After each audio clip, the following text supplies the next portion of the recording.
Well, hello, everybody. I hope you are having a great day. This is Leah Cheshire with Nurturing Your Life. And the question I have for you today is, do you have belly fat, fatigue, and you're over 40? And if that's you, don't be discouraged. You're not alone. Do you have the stubborn weight, right around your waist that you have a hard time getting rid of? Sometimes it can be due to hormones or deficiencies or infections. But if you have autoimmune or other medical conditions, that can be a reason why it's affected, but it could be due to something else. Have you ever heard of metabolic syndrome? Did you know that 1/3 of Americans and really the world population have it?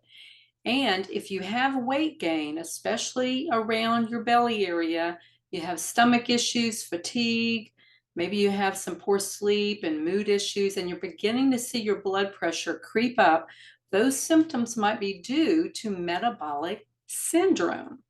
And a syndrome is simply a way that scientists classify symptoms by they group a cluster together. And metabolic syndrome is a cluster of conditions associated with the development of cardiovascular disease, stroke, type 2 diabetes, and metabolic issues. Now, you don't want to have metabolic syndrome because having it increases your risk of congestive heart failure, stroke, and other chronic diseases. So you may be saying, well, how do I know if I have it? Well, in order to be diagnosed with metabolic syndrome, the American Heart Association says you have to have at least 3 out of the 5 risk factors. And here are the 5 risk factors. 1, too much body fat around your waist. 2, high blood pressure. 3, high triglyceride levels. 4, high cholesterol levels. And 5, high blood sugar levels. And we're going to explore each of those a little bit more in depth right now. So too much belly fat. That basically means that your waist circumference is greater than 35 inches if you're a woman, and if you're a man, 40 inches. So take your measurements, you do it right around your navel, your belly button. That's a good place to do it. Some experts even say it should be under those amounts, that those are really the maximum.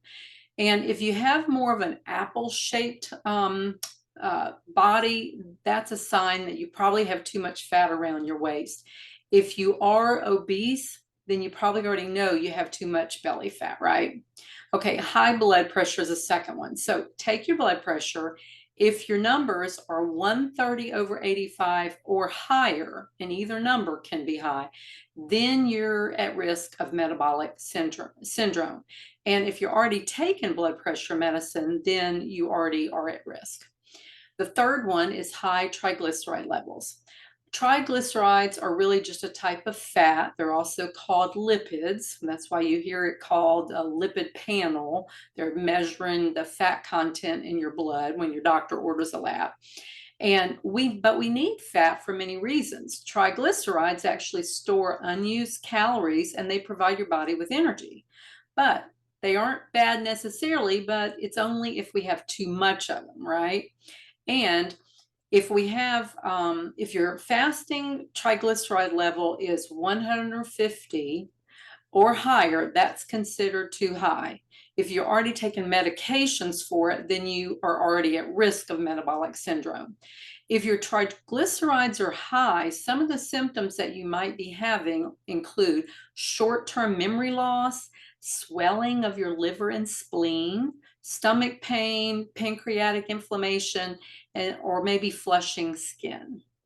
The fourth one is too low of an HDL cholesterol level. Now, I know you've heard about cholesterol, and that's just strictly another type of fat in your body.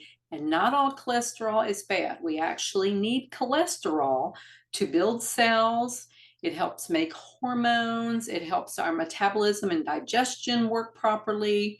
But if you have too much of the bad, or the LDL, which is called low density lipoproteins, then rather than the good, which is the HDL or the high density lipoproteins, that's where the problem comes up. High LDL can cause a buildup of plaque in your arteries, which can lead to arterial diseases. And you may have heard of coronary artery disease, which is a blocked blood flow to your heart, or you may have heard of a blockage to your brain, which can make you more at risk of a stroke. So when your LDL, that's the bad cholesterol, is too high, you are more at risk for heart disease and a stroke. You want your LDL to be below 100. You want your HDL to be above 60, and you want your total cholesterol to be below 200. And the fifth risk factor is high fasting blood glucose or sugar level. Glucose is just another word for sugar. So this test, they're measuring the blood sugar level after you have fasted for 8 to 12 hours. You want yours to be under 100. If it is 100 to 125, that's going to indicate prediabetes. And if it's 126 or above, that indicates diabetes.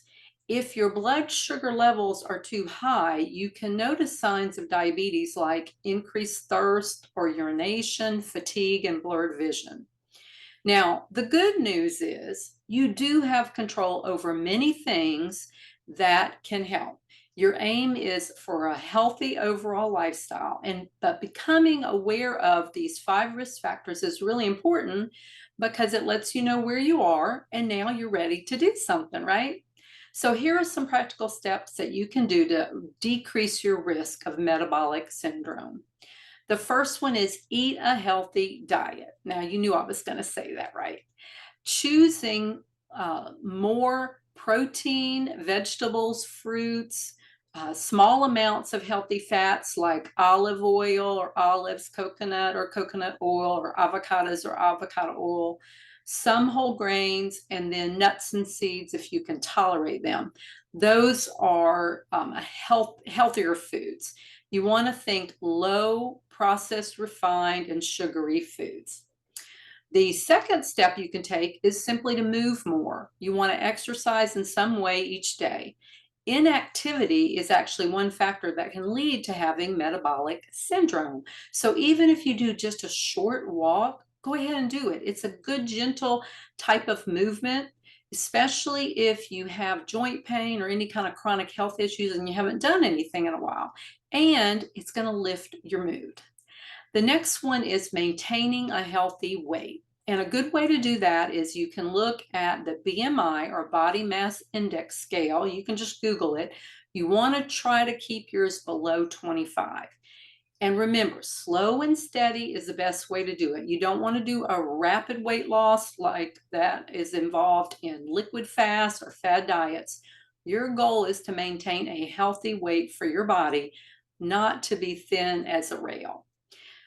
The next practical step you can do, well, it's two really, it's stop smoking and limit or eliminate alcohol. Alcohol provides empty, sugary calories and can actually raise your blood pressure. And we all know smoking hurts your entire body. And really, both of them are expensive. You are having to pay money to get alcohol or cigarettes or whatever you're smoking, right? So you can save some money if you don't do that. The last thing is work with your healthcare practitioner to monitor your levels. And you might need some medications right now. There is no shame at all in that. But often after you lose some weight, continue to eat healthy, you exercise or move a little bit more, you maintain a healthy lifestyle, you may be able to decrease or even eliminate some of your medications. But don't do it on your own. You need to talk and work with your own medical practitioner. And as a health and wellness coach, I can help you with your overall plan, your daily steps, and accountability to maintain that healthy lifestyle. I would love to be a part of your team. So I hope that was helpful in breaking down metabolic syndrome, the causes, the risk factors, and the practical steps you can do beginning today to help prevent it or to help decrease the symptoms if you're having any already. So if you need any support, please reach out to me. Thanks for joining me.